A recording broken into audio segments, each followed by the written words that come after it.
For the love of a woman, he divorced his queen. For the love of a woman, he defied the Pope.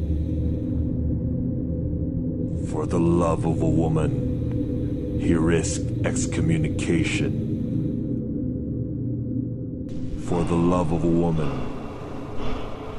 he turned his back on the Catholic faith and established the Church of England. For love and so-called purification of the Church, Henry VIII and his second wife, Anne Boleyn, started the English Reformation, spilling a sea of Catholic blood and leaving behind a trail of lifeless, mangled, and desecrated bodies.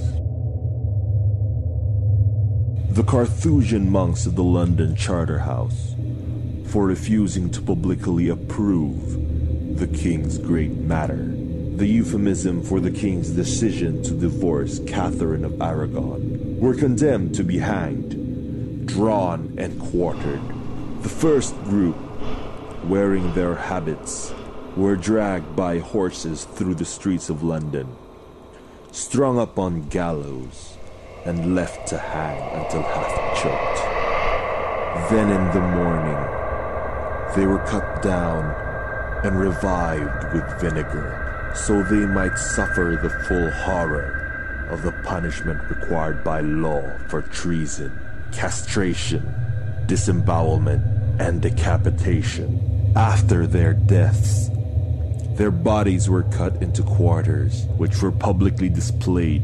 The monks died bravely before a shocked audience. The second group of monks were chained upright to the stakes and left to die without food and water, wallowing in their own filth, a slow, ghastly death that left Londoners appalled.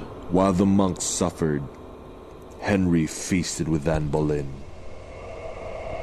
John Forrest, a Franciscan friar, refusing to accept the king as head of the church, was condemned to die by burning. He was suspended by chains around his waist and arms above a slow burning fire. John Houghton, a Carthusian prior, was also hanged, drawn, and quartered. Anne Boleyn, a woman of questionable lineage, referred to by some as a whore, harlot, and the scandal of all Christendom, a woman with charm, style, and wit, with will and savagery, which made her a match for Henry, arrived in the English court in 1522, captivated a king, and forever changed the course of England's history and religion. She and Henry VIII were also inadvertently responsible for creating some of the Catholic faith's English saints and martyrs.